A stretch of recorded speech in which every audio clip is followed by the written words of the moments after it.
Shalom saudara-saudara. Shalom. Really? Benar ada shalom? Ada damai sejahtera? Oke. Coba diperhatikan hatinya dulu. Karena kadangkala kita bertentangan apa yang kita ucapkan dengan realitas yang ada di dalam hati kita. Adakah di antara saudara yang hadir pada saat ini memiliki sesuatu pergumulan yang belum selesai sampai sekarang, yang membuat saudara merasa gundah gulana? Bagaimanalah ini ya? Ada.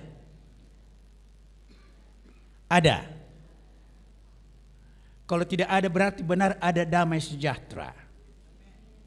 Ya. Tapi seandainya pun ada,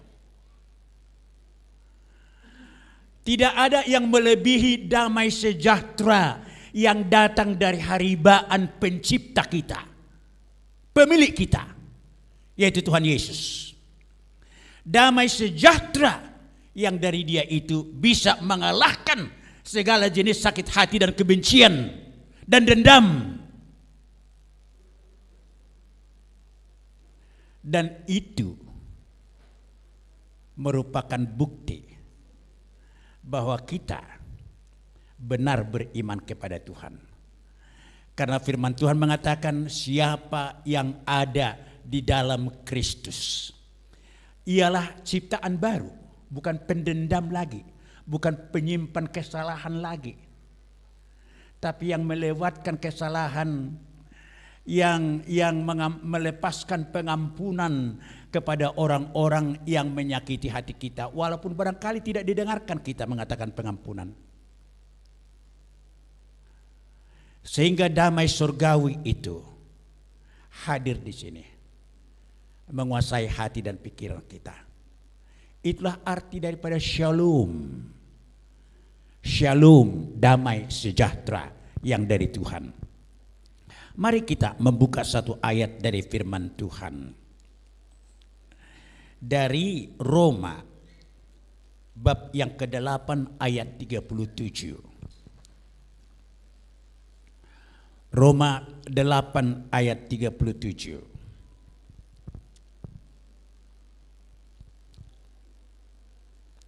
Kita baca bersama-sama. Roma 8 ayat 37. Tiga dengan suara mantap ya.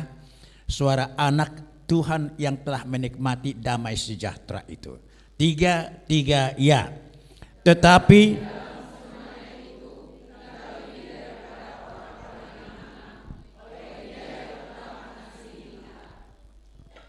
oke. Tetapi dalam semuanya itu,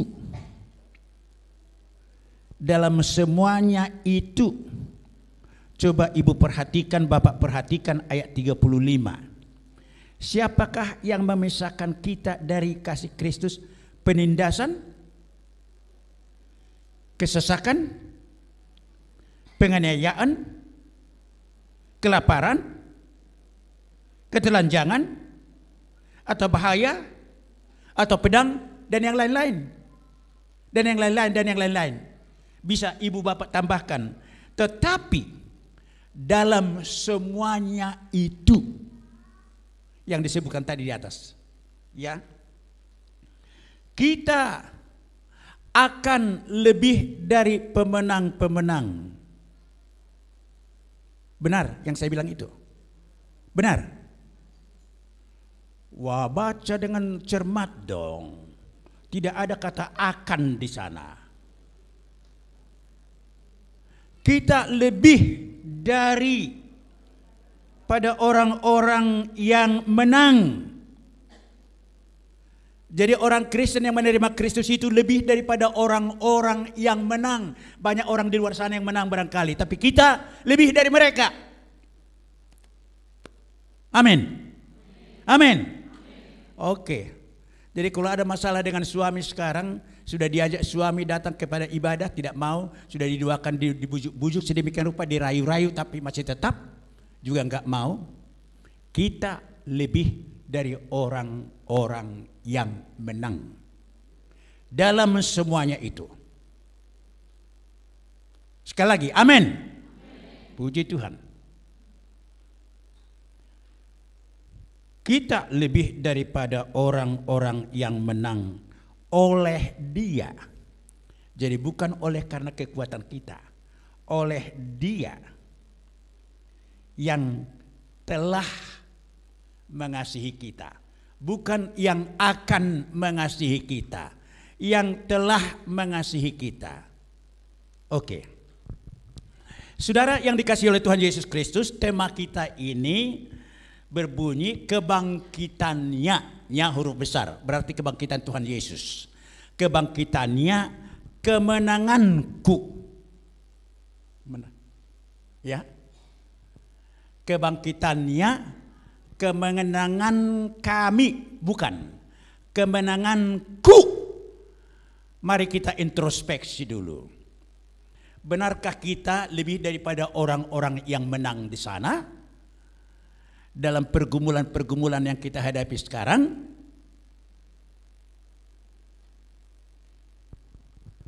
Tapi Yesus sudah bangkit. Kebangkitannya adalah kemenanganku. Bapak Ibu yang dikasihi oleh Tuhan Yesus Kristus, semua manusia ingin menang. Sebenarnya orang yang putus asa pun punya keinginan untuk menang juga. Orang yang mau bunuh diri pun sebenarnya rindu supaya dia tidak akan mau bunuh diri. Ya. Dan manusia berusaha sedemikian rupa supaya mereka mengalami kemenangan. Tetapi bisakah manusia mempunyai kemenangan sejati? Ya, bisa seorang misalnya menang di dalam berusaha, tetapi dalam keluarga tidak menang dia. Bisa dia menang di dalam mengumpul uang sebanyak-banyaknya, tetapi di dalam memimpin anak dia tidak menang. Jadi manusia tidak pernah memiliki kemenangan sejati. Dan manusia tidak pernah menang tanpa pertolongan orang lain, tanpa keterlibatan orang lain. Seorang istri tidak akan pernah bisa menjadi istri yang baik tanpa keterlibatan suami. Suami tidak akan pernah menjadi suami yang baik tanpa keterlibatan istri.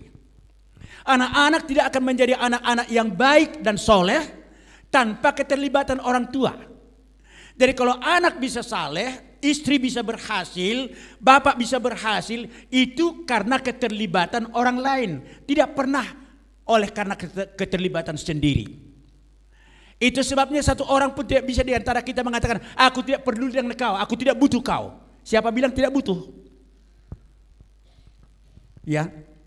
Orang yang bagaimanapun tebalnya egoismenya, keakuannya, selalu butuh orang lain. Coba, orang yang hebat kali egoismenya, tiba-tiba sakit dia. Siapa yang dibutuhkan? Dokter dibutuhkan. Sudah megap-megap dia, megap-megap. Dokter, katanya. Dia butuh. Itu sebabnya tidak boleh satu orang pun sebenarnya membanggakan dirinya. Karena dia tidak pernah secara sendirian bisa menolong dirinya untuk berhasil. Untuk menjadi menang. Saudara, tapi apa yang kita rayakan pada saat ini dan yang dirayakan oleh semua orang Kristen pada hari-hari yang terakhir ini ialah kita sedang merayakan pemenang tunggal. Pemenang tunggal. Artinya dia menang sendiri.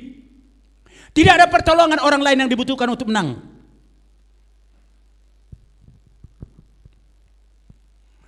Ya, dan itulah sebabnya semua hari-hari besar Kristen berpusat kepada pribadi pemenang tunggal itu, yaitu Kristus. Ya, kita lihat kelahirannya, perayaan-perayaan orang Kristen, kelahirannya Dia menang melawan kesederhanaan, kehinaan, kemiskinan. Bayangkan, raja segala raja yang ada di sorga, yang bisa membuat dia menjadi lebih hebat daripada Raja Daud, tapi dia harus lahir di kandang domba di Bethlehem. Dan Yesus belum pernah mengatakan bahwa dia menyesal sebagai orang yang lahir sebagai orang yang hina, di kandang domba, miskin, cepat mati orang tuanya. Dia harus menggantikan orang tuanya untuk memberikan makan ibu dan adik-adiknya semuanya. Tidak pernah ada sedikit pun penyesalan dari dia. Dia menang lewat keletihan, dia menang lewat tanggung jawab, dia menang lewat kemiskinan itu. Saudara, dia menjadi manusia, tetap dia bisa berkuasa. Apakah dia seperti yang dibujuk oleh si iblis itu, mengatakan, jadikanlah batu itu menjadi roti? Bisa dia? Bisa. Bukan tidak bisa dia, tetapi karena iblis yang menyuruh, dia tidak mau.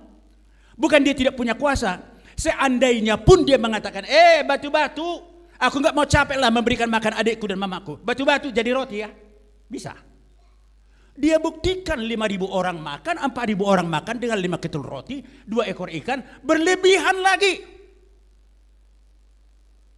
Bukan berarti di dalam dunia ini waktu dia menjadi manusia, dia tidak maha kuasa, dia tetap maha kuasa. Kemahakuasaannya di sorga dan di bumi ini tidak pernah berkurang. Tetapi dia tidak mau memanfaatkan itu supaya dia menjadi teladan terhadap manusia-manusia yang penuh dengan penderitaan dan pergumulan hidup. Dia mau teladan di dalam kemiskinan. Dia mau teladan di dalam rasa tanggung jawab. Saudara, di dalam kematiannya, apa yang dikatakan? Bapa, ampunilah mereka karena mereka tidak tahu apa yang diperbuatnya itu. Tidak ada sedikit pun unsur dosa kebencian karena dosa di dalam dirinya terhadap orang-orang yang masih di hadapannya mencemeti dia. Penelitian itu mengatakan, saudara-saudara, 242 kali cemeti itu hanya ke punggungnya, 121 ke kiri, 121 ke kanan. Dan itu sebabnya bahasa Batak itu, lagu itu mengatakan, sada bugang tangkurungmu. Punggungnya itu menjadi satu luka besar. Bayangkan, bukan hanya luka, karena dagingnya sudah tercabik-cabik, karena cemeti yang dipakai oleh tentara Romawi itu melibas dia itu penuh dengan duri-duri dan tulang-tulang, sehingga dilibaskan kepada dia tercabik.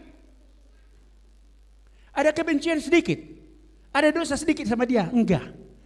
Bahkan menjelang akhir hayatnya dia mengatakan, Bapa, ampunilah mereka karena mereka tidak tahu apa yang mereka perbuat itu. Bukan seperti kita, baru sejengkal tanah diambil saudara kita sudah mengatakan merdomu di tanah rara. Masa engkau geser patok batas itu, kau ambil satu jengkal tanah bagian saya. Tapi Kristus, dia yang menciptakan manusia-manusia. Seandainya dikatakan, siapa yang kamu cari? Aku. Kenapa kamu cari aku? Kesana kamu. Katanya, bisa hancur semua yang tentara Romawi dan orang-orang yang mau menyalibkan dia itu. Tapi tidak sedikit pun ada kebencian. Dia tahu bahwa orang ini semua buta karena sudah kehilangan kemuliaan Allah. Roma 3:23 itu. Karena manusia telah berdosa, semua manusia telah berdosa dan kehilangan kemuliaan Allah. Jadi kalau kemuliaan Allah hilang dari seseorang, nggak ada yang terlalu jahat, terlalu buruk untuk tidak bisa dilakukannya. Saudara, banyak peminum ganja itu masih tertawa menari-nari, ya kan? Polisi kita baru menangkap bandar judi di sana dan bandar ganja, masih ketawa-ketawa mereka. Dianggapnya biasa aja kok. Kejahatan, perbuatan yang jahat sekalipun, kalau orang sudah buta karena dosa, dianggapnya biasa-biasa aja itu. Sudido jolma di Portibio berdosa katanya, ya kan? Bukan hanya aku yang berdosa, semua manusia berdosa. Kenapa rupanya? Masih bisa bela diri dia. berusaha untuk membenarkan dirinya. Tapi Yesus dengan mata rohani yang tidak sedikit pun terluka oleh perbuatan mereka itu, karena dia tahu bahwa mereka buta, dia katakan, Bapa, ampuni mereka. Bukan hanya dibiarkannya mereka, tapi dia doakan kepada Bapanya di sorga, ampuni mereka karena mereka tidak tahu apa yang mereka perbuat itu. Apa tidak tahu? Tahu. Tapi karena mata rohani sudah buta, maka semua bisa legal.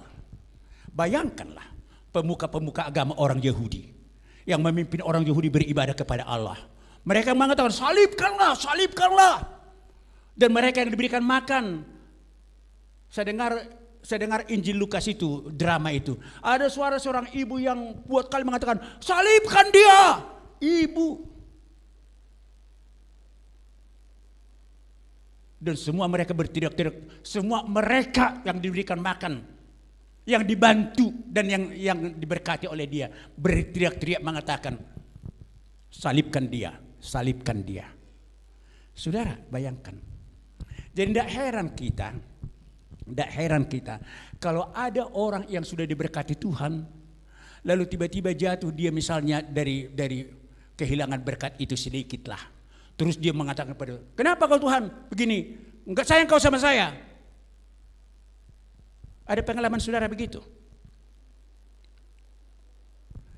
Lebih jelas di mata hati kita hal yang kurang itu walaupun sedikit daripada segunung berkat Tuhan yang sudah kita terima. Sebenarnya hari Tuhan memberkati kita, memberikan kita hari, memberikan waktu. Tadi sebelum datang kemari ada lagu kami dengar bahasa Inggris di rumah mengatakan, I want to see you Jesus right now, not tomorrow. I want to see you Jesus this minute, not tomorrow. I need you Jesus now, right now. Saya butuh engkau Yesus sekarang, bukan besok. Karena kerinduannya untuk menyatu dengan Tuhan. Dia sadar bahwa hanya bersama dengan Tuhan itu dia bisa selamat. Kebangkitannya, maut dikalahkan. Saudara, kematian kekal itu dikalahkan. Dia bangkit saudara-saudara. Kenaikannya, dia naik ke sorga. Sehingga itu disaksikan orang tidak bisa lagi mengatakan bahwa sorga itu adalah mitos. Apa sorga? Di mana sorga? Jangan-jangan dia pergi ke planet lain. Kan banyak begitu juga konsep-konsep orang mengenai kenaikan Tuhan Yesus. Jangan-jangan ke Venus dia pergi, ke Saturnus dia pergi, bukan ke sorga. Siapa bilang ada sorga? Tapi dia pergi ke sorga untuk menyatakan, membuktikan bahwa dia benar-benar berasal dari sorga, dan untuk menyatakan kepada kita bahwa sorga itu benar-benar ada, itu bukan mitos, saudara. Dan dia datang dari sorga kemudian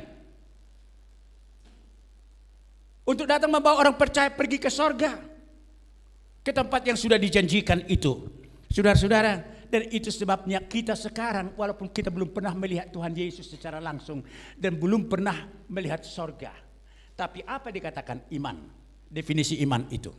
Iman ialah dasar dari segala sesuatu yang kita harapkan dan bukti dari segala sesuatu yang belum kita lihat. Itu iman. Jadi iman itu berbeda dengan percaya. Ya. Semua kita bisa percaya ada sorga, tapi belum tentu kita beriman akan ke sorga. Tapi iman ialah dasar, landasan, fundasi dari segala sesuatu yang kita harapkan. No faith, no pistis, tidak ada iman, tidak ada pengharapan. Karena iman ialah fundasi, dasar dari segala sesuatu yang kita harapkan.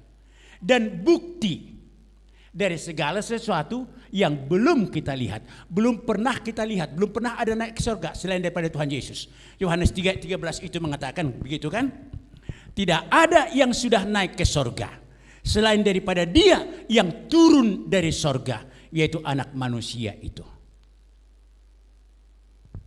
membuktikan bahwa surga itu ada. Dan kita bukan mimpi sebagai orang Kristen.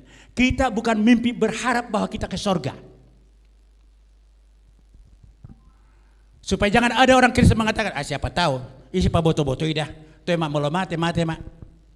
Sehingga banyak kali orang Kristen, saya harap tidak ada di antara kita yang demikian, yang mengatakan hanya Yesus yang tahu siapa ke surga.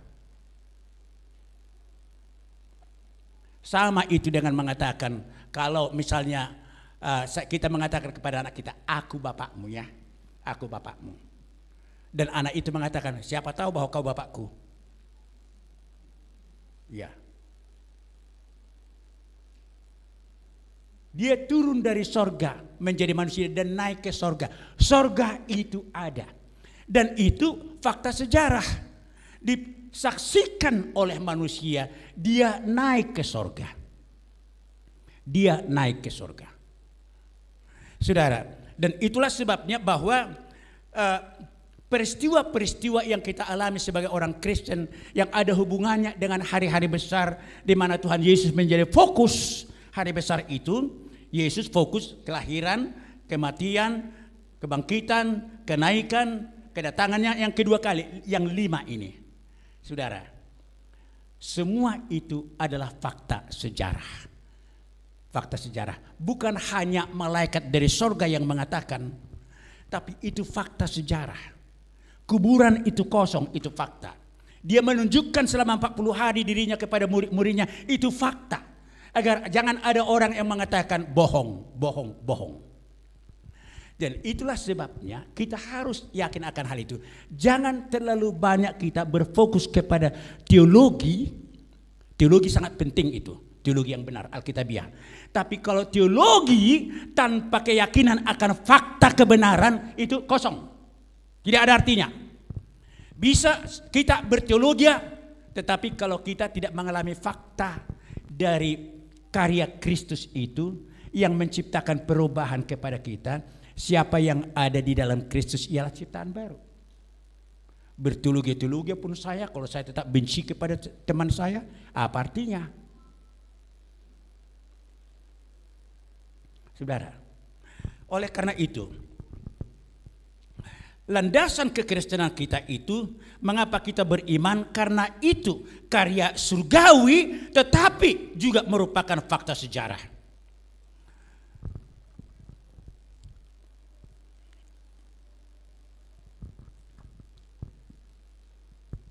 Dan oleh karena itu saudara-saudara, karya Kristus itu sudah terjadi. Tinggal satu lagi yang belum, ya kan? Dia sudah lahir menjadi manusia, menjadi contoh kerendahan hati. Dia sudah mati untuk memikul dosa manusia. Sudah mati, bukan akan mati. Untuk memikul dosa manusia. Berarti dosa manusia sudah dipikul, ya kan? Apakah dosamu ikut dipikul? Ikut dipikul. Kenapa kalau sudah ikut dipikul seringkali kita berdoa, Tuhan, dari waktu di kandungan pun aku sudah berdosa. Garup toki kita bertanya si songoni, tapi sudah dipikul. Kalau ibu punya beban yang berat, bukan ibu saja ya. Kalau saudara semua kita punya masing-masing punya beban yang berat. Lalu ada satu pedati di sini. Lalu beban itu mungkin kayu bakar kita taruh ke pedati itu, masih kita memikul. Tapi mengapa begitu banyak orang Kristen masih memikul dosa masa kanak-kanaknya, dosa yang diwarisi dari orang tuanya sampai di sekarang?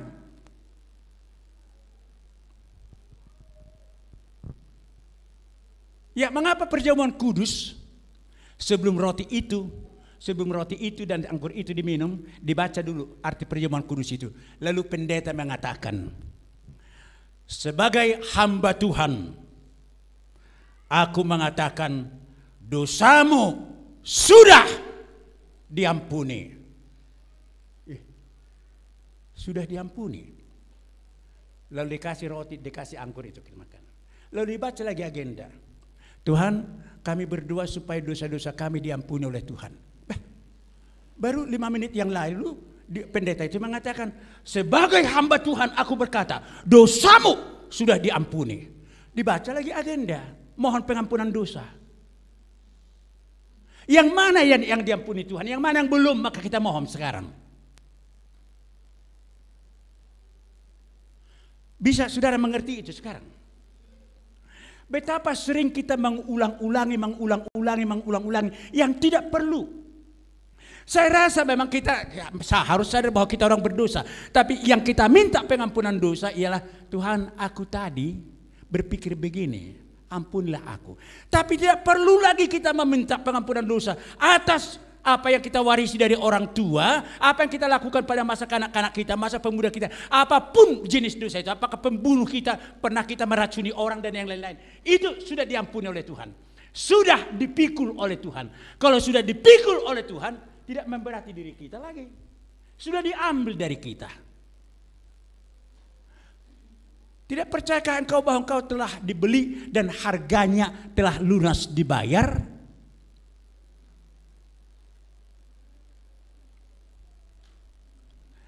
Jadi ada orang-orang Kristen yang kelihatannya sangat alim sekali mengatakan, "Ai madah anggiba seperdosa diba. Abi amadah."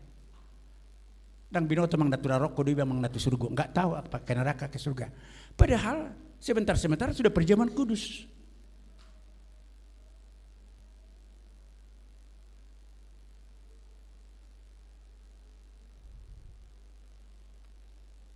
Jadi pada saat ini saudara-saudara, kita harus meyakini di mana posisi kita.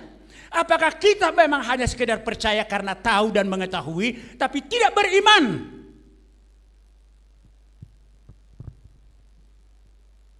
Di mana posisi saudara sekarang sebagai orang Kristen? Sudah tahu tentang Yesus? Sudah. Sudah dengar tentang kematian Tuhan Yesus dan kebangkitannya? Sudah. Tapi apakah Anda mengimani?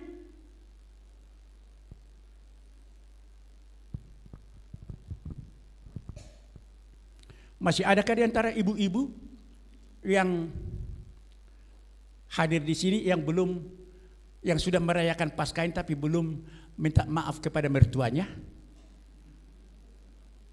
kepada edanya?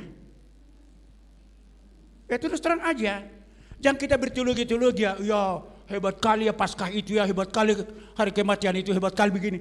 Tapi kita masih tetap the same person, the same old person. Manusia yang lama masih tetap kita.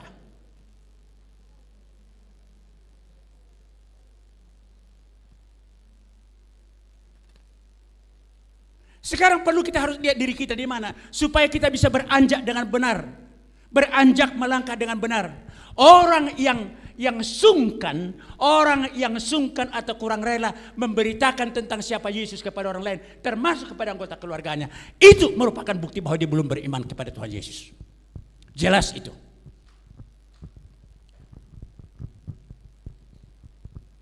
Sudah tahu, memang sudah tahu. Percaya memang percaya, tapi sudahkah diimani? Sudahkah itu merupakan bahagian daripada hidupmu, hakikat hidupmu yang mewarnai hidupmu ke depan? Di dalam perjalanan ke depan dari hidupmu itu, bahwa engkau sudah menjadi orang yang dirubah oleh Tuhan. Karena dia mengatakan begitu. Karena siapa yang ada di dalam Kristus, bukankah itu sebabnya dia bangkit? Dia bangkit dan naik ke sorga, saudara-saudara, naik ke sorga dia bukan hanya sekedar menyediakan tempat bagi kita orang percaya yang beriman kepadanya. Memang itu salah satu. Tetapi tapi dia naik ke sorga membawa kurban persembahan perdamaian kepada Bapa di sorga. Dan kurban itu ialah dirinya sendiri. Tidak lagi seperti di Mesir, anak domba yang harus dipotong lalu disapukan ke ambang pintu, lalu malaikat maut itu melalukan. Itu sebenarnya dikatakan itu Paskah, Pesah, dilewatkan. Maut itu dilewatkan. Jadi orang yang beriman kepada Yesus, yang membawa dirinya merupakan persembahan bagi semua orang berdosa kepada Bapa supaya berdamai manusia dengan Bapa, dan itu sebabnya tirai di bait Allah itu terbelah dua. Kita langsung berhadapan dengan Allah Bapa, diperdamaikan. Saudara, dan Yesus sendiri sebagai imam. Dia kurban dan dia juga menjadi imam yang menyerahkan kurban persembahan itu. Sehingga Bapa melihat kita bukan lagi sebagai orang berdosa, tapi orang yang sudah diampuni. Orang yang sudah dibersihkan dengan darah Tuhan Yesus. Jadi kalau dia melihat Victor Tobing, yang diingat Tuhan bukan lagi dosa saya waktu saya di kantor pajak dulu, yang banyak menipu-menipu di situ. Itu terus terang aja. Itu sudah dilewatkan itu. Sudah dilewatkan. Dan Yesus sudah membawa dirinya sebagai persembahan pengampunan dosa untuk Victor Tobing. Sehingga Victor Tobing harus menjadi manusia yang baru. Dan memang menjadi manusia baru.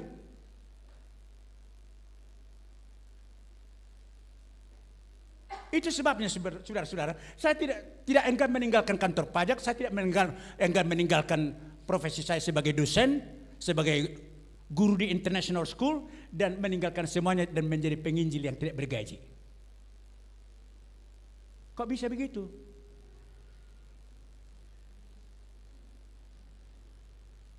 Tapi apakah tidak bergaji Tuhan menelantarkan? Mungkinkah Tuhan menelantarkan anak-anak yang sudah diperdamaikan dengan Dia? Mungkinkah Tuhan tidak mengabaikan? Mungkinkah Tuhan mengabaikan orang-orang yang telah ditebus dengan harga yang sangat mahal? Mungkin. Iya, jadi bukan karena kita mengatakan Tuhan, saban hari kan ada di postingan itu. Saban hari Tuhan memberkati kita ya, jangan ada yang sakit ya, beginilah ya, begini. Kalau sakit rupanya kenapa? Apakah Tuhan jauh kalau kita sakit? Tuhan tidak memperdulikan kalau kita sakit. Jadi kita ini banyak manusia berkat. Datang kepada Tuhan untuk berkatnya, bukan untuk dirinya, bukan untuk diri pribadi Yesus itu. Bukan karena dia butuh Yesus, tapi yang dibutuhnya berkat Yesus itu. Kesehatan, anakku maunya menikah semua, punya cucu dan segala macam.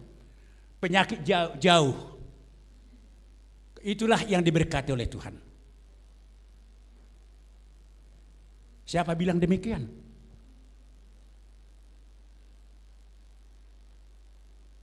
Supaya konsep iman kita itu tentang siapa Yesus, bagaimana kasih Yesus kepada kita itu benar.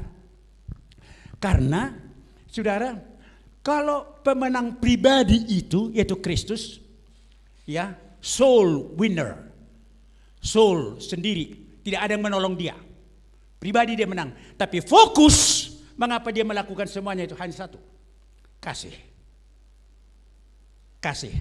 Dan fokus kasih itu ialah Anda dan saya, karena Dia mencintai saya. Sejauh mana besar Tuhan Yesus mencintai saya? Pernah saya katakan kepada Ibu Lydia hari itu waktu KKR di sini.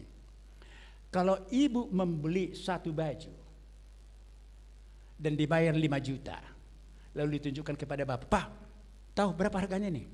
Tahu? Berapa? 5 juta. Karena kalau tidak 5 juta, pemilik toko tidak akan memberikan baju itu kepada ibu. Hanya kalau ibu buka kocek ibu, keluarkan 5 juta, ya kan? Baru.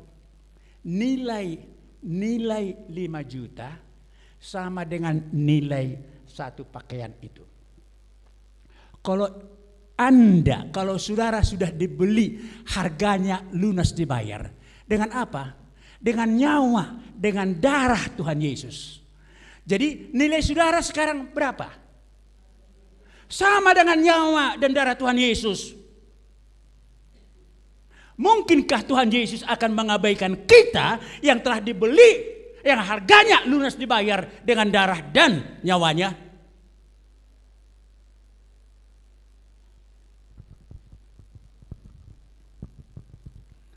Dan itu sebabnya Tuhan sangat sedih melihat orang yang ragu-ragu. Kami pun di perguruan tinggi, kalau lulus ragu-ragu, judisiumnya ragu-ragu, disuruh dia mengulang lagi. Enggak benar. Jadi jangan ada di antara kita ibu ragu-ragu, bapak si ragu-ragu. Karena ragu-ragu itu bukan berarti beriman. Beriman itu artinya tidak ragu. Karena fondasi dasar dari segala sesuatu yang kita harapkan. Dan bukti dari segala sesuatu yang belum kita lihat, belum kita lihat. Nah, itu sebabnya kalau kita baca saudara-saudara Roma 8 ayat 37 sampai dengan 39 itu, dan Roma 5 istilah telah dan sudah itu dipakai. Telah dan sudah. Kristus telah mendamaikan kita dengan Bapa di sorga. Kristus telah menebus kita. Ya, bapak-bapak, ibu-ibu jangan bilang menebus dosa-dosa. Dosamu tidak ditebus. Banyak kali orang termasuk pendeta juga mengatakan begitu, berdoa. Karena kau menebus dosa-dosa kami. Dosamu dibuang. Sejauh timur dari barat, utara dari selatan. Aku menjauhkan dosamu dari hadapanku dan aku tidak mengingat-ingat lagi, kata Tuhan. Bukan ditebus. Untuk apa ditebus itu? Berharga rupanya dosa itu, dibuang.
Itu sebabnya Yesus mengatakan bahwa orang yang mati,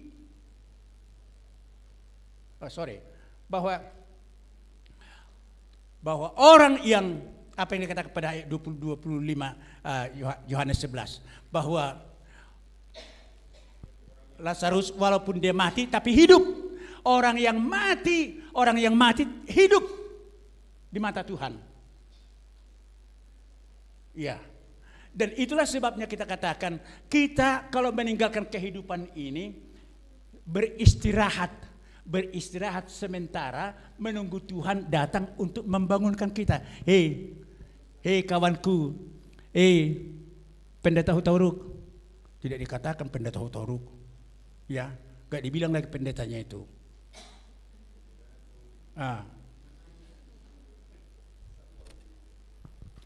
Nama kita itu disebutkan, hei Dahlan, bangun kau. Dan bangun dengan tubuh yang baru, 1 Korintus 15.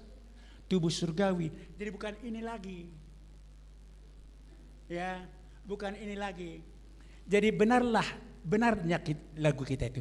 Sonang mamudum hona martuai namaradian sian ulaoni. Tapi siapa itu? Orang yang beriman. Tenanglah tidur kau ya. Tenang tidur beristirahat. Ya. Tapi jangan begini. He do muse pamatakon siantano manon. Lalu sibuklah kita ziarah-ziarah ke kuburan itu, bangkit dari kuburan itu lagi badan kita ini. Mana badan kita ini akan bangkit dari sana lagi? Hari itu ada si tua kami meninggal, masih di kuburan, sudah kubilang sama yang memimpin acara. Bahasa dehono tononi. Jadi hehe do pesa kuburan noni mana? Padahal orang yang meninggal itu yang percaya kepada Tuhan di Firdaus Paradiso. Kan Yesus mengatakan, hari ini engkau bersama dengan saya di Firdaus. Kepada yang di sebelah kanan itu. Waktu dia mengatakan, Tuhan ingatlah aku kalau engkau sudah sampai ke dalam kerajaanmu. Hari ini saya berkata kepadamu, hari ini engkau bersama-sama dengan aku di Firdaus. Firdaus itu bukan sorga, tapi seperti pintu sorga, tempat peristirahatan. Semua orang percaya kepada Tuhan Yesus, menunggu Yesus datang kedua kalinya, membangkitkan kita dengan tubuh yang baru. Tubuh surgawi. Itu sebabnya kita bisa melayang, terbang ke sorga, menyambut para malaikat yang turun dari sorga, mengulurkan kita bersama dengan Tuhan Yesus untuk pergi ke tempat yang disediakan bagi kita. Tetapi yang meninggal tanpa iman kepada Tuhan Yesus ke Sheol. Belum neraka itu. Belum neraka, tapi seperti pintu gerbang neraka. Jadi tidak ada pertemuan kita lagi setelah meninggal. Kalau orang percaya dengan orang yang tidak percaya. Suami istri pun di sini enggak. Ya. Tapi dengan Abraham kita ketemu. Saya akan ketemu dengan Abraham, dengan Musa. Saya harap saudara juga demikian. Jadi saudara, kuncinya sekarang kemenanganku, kebangkitannya ialah kemenanganku. Hanya karena dia bangkit, maka kita bisa mengalami itu. Dan kebangkitannya yang terakhir, ibu-ibu, bapak-bapak, ialah bahwa dia hidup untuk menemani kita sekarang dalam hidup kita yang penuh dengan pergumulan ini. Bukan dari sorga dia bertiruk-tiruk, sudah kulihat kau ya, saya tahu kok penderitaanmu dari sorga. Enggak. Aku beserta dengan engkau sampai kepada akhir kesudahan zaman. Jadi dia datang, Nyonya Barus. Dia datang, Nyonya Karo-Karo, di sampingmu. Waktu bergumul sulit dengan mengaji mahasiswa itu, di sampingmu dia membisiki, jangan, aku ada di sini. Aku sumber kekuatanmu. Kau menang, kau menang, kau menang, kau menang, kau menang. Apapun pergumulan itu, kau menang. Diberikan lagi Roh Kudus kepada kita. Bayangkan, apakah ada hidup yang lebih indah daripada hidup bersama dengan Yesus? Kalau kita merindukan kemenangan, kita akan menang hanya karena Yesus ada bersama dengan kita dan kita imani itu. Bukan hanya sekedar percaya. Sekarang, saudara, Tuhan sangat memperhatikan hati kita. Dia tahu siapa kita. Bukan karena rupa kita yang dilihatnya, tapi hati kita. Anda ingat waktu Yesus menyeberang danau ke Kapernaum setelah dia memberikan makan 5.000 orang? Lalu orang banyak berlari-lari pergi ke tempat lain. Dipikirnya Yesus ada di sana. Rupanya dia sudah pergi ke Kapernaum. Lari ke Kapernaum berperahu rame-rame. Lalu setelah sampai di Kapernaum dia katakan, Tuhan, kapan kau tiba di sini? Lalu Yesus mengatakan, aku tahu isi hatimu. Bukan karena kamu ingin bertemu dengan saya, tapi karena kamu kenyang. Akan diberikan makan terus, diberikan makan terus, diberikan berkat terus, diberikan berkat terus. Kamu datang untuk berkatku dan bukan untuk aku sendiri. Apakah Anda menjadi orang Kristen karena Kristus atau untuk berkat Kristus?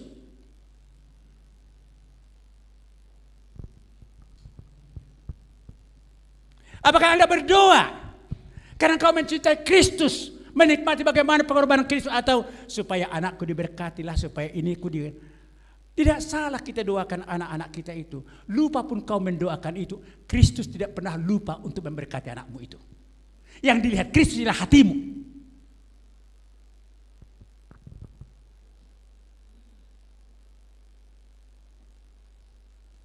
Jadi sekarang dalam acara kita untuk mengakhiri, kalau kita katakan kebangkitannya adalah kemenanganku. Pertanyaan sekarang, kalau Kristus yang bangkit itu, dia juga bukan hanya bersemayam di sorga, tapi dia juga ada bersama-sama dengan kita. Siang malam, dia Allah yang tidak pernah tertidur dan yang tidak pernah terlelap untuk memperhatikan kita. Sekarang,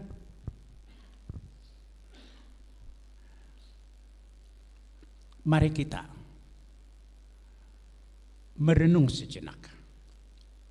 Mengevaluasi diri kita, benarkah aku sudah memiliki Kristus? Benarkah aku sudah beriman kepada Kristus?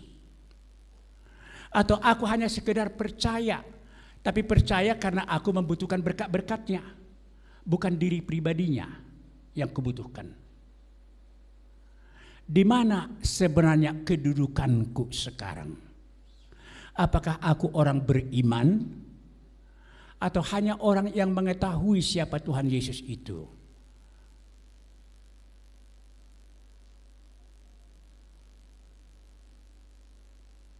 Kita akan mendengarkan satu lagu yang akan dinyanyikan sambil kita tunduk sejenak.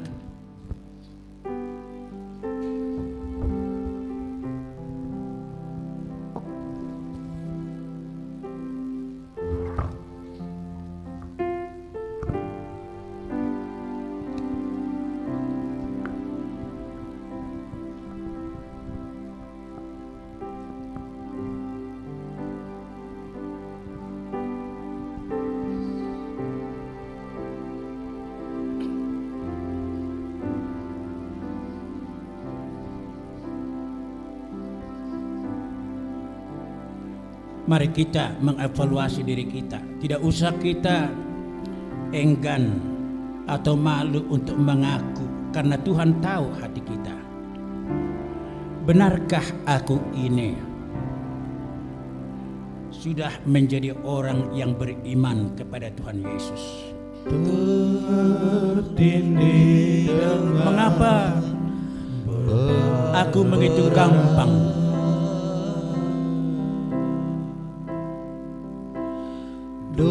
melupakan kesalahan orang lain? Mengapa aku begitu mudah untuk jatuh lagi ke dalam dosa? Lalu ku datang. Apakah aku memang Pada Yesus. memiliki hidup yang ditindih oleh dosa? Karena Yesus belum menyucikan aku dari dalam dosa itu.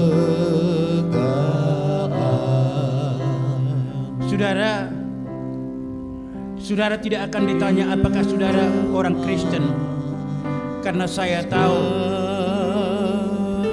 saudara adalah orang Kristen. Saya tidak akan bertanya kepada saudara apakah engkau rajin ke gereja dan anggota gereja yang mana.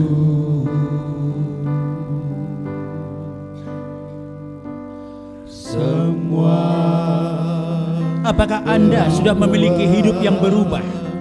Dan aku tahu Yesus jamah. Yakinkah saudara Ku jadi bahwa hidupmu sudah dijamah oleh Kristus untuk menjadi manusia baru?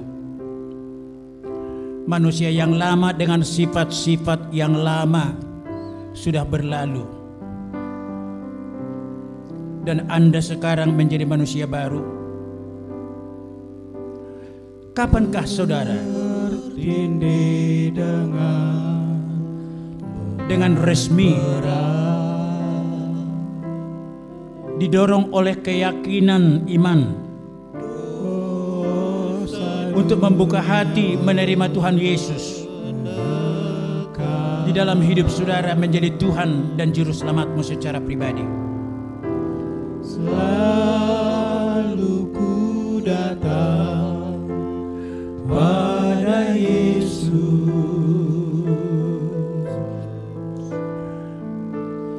Dia memberi kelegaan.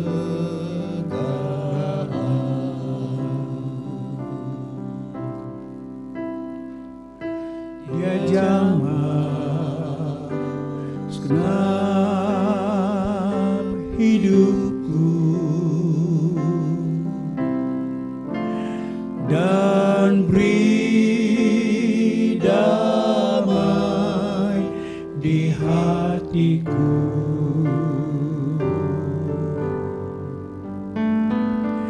Semua telah berubah dan aku tahu Dia jamah ku jadi baru.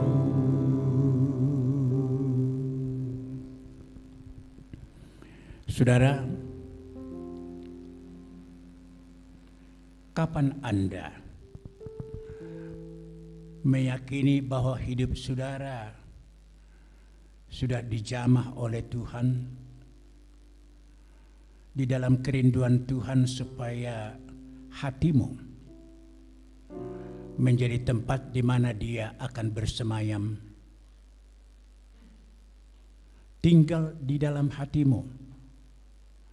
Karena engkau sudah dengan resmi oleh karena iman menerima dan mengundang dan menerima Dia menjadi Tuhan dan Juru Selamatmu secara pribadi. Hanya dengan jalan demikian, apa yang dikatakan Tuhan Yesus pada Yohanes 15, Dia pokok anggur dan Anda menjadi satu kesatuan dengan Dia karena Anda rantingnya. Apakah Anda sudah ranting Tuhan Yesus yang melekat pada pohon anggur itu, yaitu Tuhan Yesus, pohon yang akan memberikan makanan kepada ranting-ranting itu semuanya, memberkati ranting-ranting itu supaya berbuah? Kalau saudara belum pernah melakukan itu, mungkin inilah waktu yang paling tepat bagi saudara untuk membuat keputusan, mengatakan, Tuhan, aku sadar sekarang bahwa aku selama ini masih di luar Tuhan. Tapi sekarang aku mau dengan membuka hatiku resmi menerima Engkau menjadi Tuhanku dan Juru Selamatku secara pribadi. Masuklah ke dalam aku dan tinggallah di dalam aku. Tuntunlah aku dalam perjalanan hidupku ke depan. Saudara yang mau mengatakan itu dengan segenap hati, silahkan di tempatmu berdiri. Sebagai bukti bahwa Anda mengatakan itu. Tidak usah malu, tidak usah lihat kiri kanan. Lihat Tuhan Yesus yang ada di sampingmu sedang berbicara kepada Anda, mengetuk pintu hatimu. Dia yang berkata, aku berdiri di depan pintu hatimu dan mengetuk. Barang siapa membuka pintu hatinya, aku akan masuk ke dalamnya, makan bersama-sama dengan dia, dan dia dengan aku. Silahkan berdiri kalau Anda baru pertama kali dengan resmi membuat keputusan untuk mengundang Tuhan Yesus tinggal di dalam hatimu, dan engkau hatimu menjadi tempat kediaman Tuhan yang akan menuntun engkau dalam perjalanan hidupmu ke depan. Silakan sebelum kita mengakhiri dalam doa,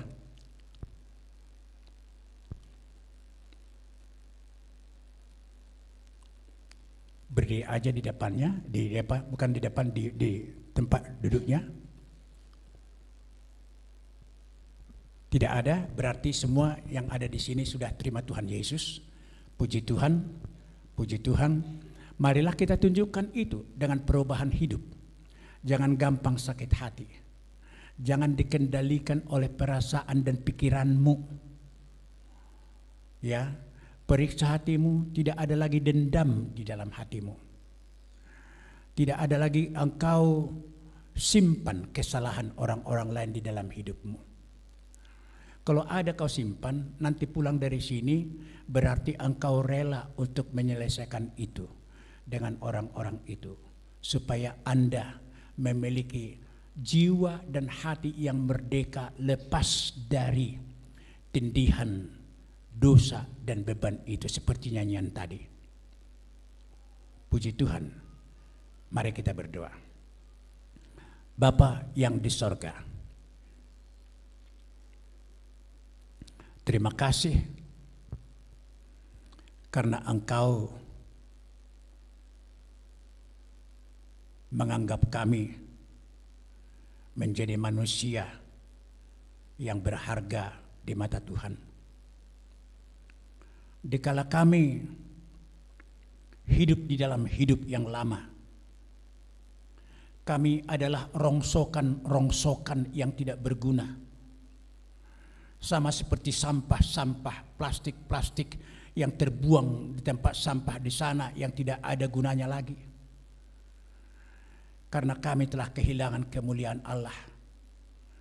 Tapi karena Kristus sudah datang ke dunia ini, Kristus sudah mati karena kami dan untuk kami, dan Kristus sudah bangkit mengalahkan kematian dan maut itu, dan Kristus memberikan kepada kami hidup yang baru, hidup yang kekal bagi kami yang beriman kepadanya. Dan Kristus sudah memperdamaikan kami dengan Engkau Bapa Surgawi. Dan Kristus telah membuang dari hadapannya segala dosa pelanggaran kami dan tidak mengingat-ingatnya lagi. Dan Kristus sudah hidup untuk mendampingi kami, memberikan kekuatan kepada kami dalam perjalanan hidup kami selanjutnya, supaya kami terus hidup di dalam berkemenangan dengan kuasa dan kekuatan daripadamu. Kami tidak lagi hidup berdasarkan perasaan kami.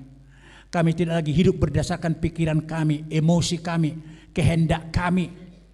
Kami tidak akan hidup lagi berdasarkan keinginan-keinginan kesayangan kami yang sulit selama ini kami buang. Tapi sekarang Tuhan, kami tahu bahwa setelah kami menjadi milik Kristus, tidak ada yang lebih berharga bagi kami selain daripada Engkau dan hidup bersama dengan Engkau.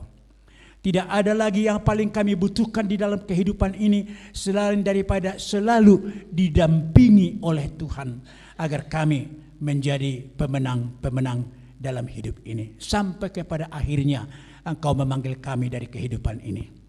Terima kasih Tuhan. Berkatilah setiap ibu, setiap bapak dan setiap saudara yang sudah mendengarkan firman-Mu.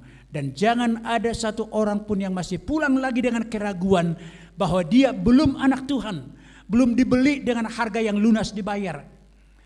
Tapi semuanya kiranya sudah memiliki keyakinan bahwa pulang di dalam damai sejahtera karena Kristus sudah tinggal di dalam hati mereka.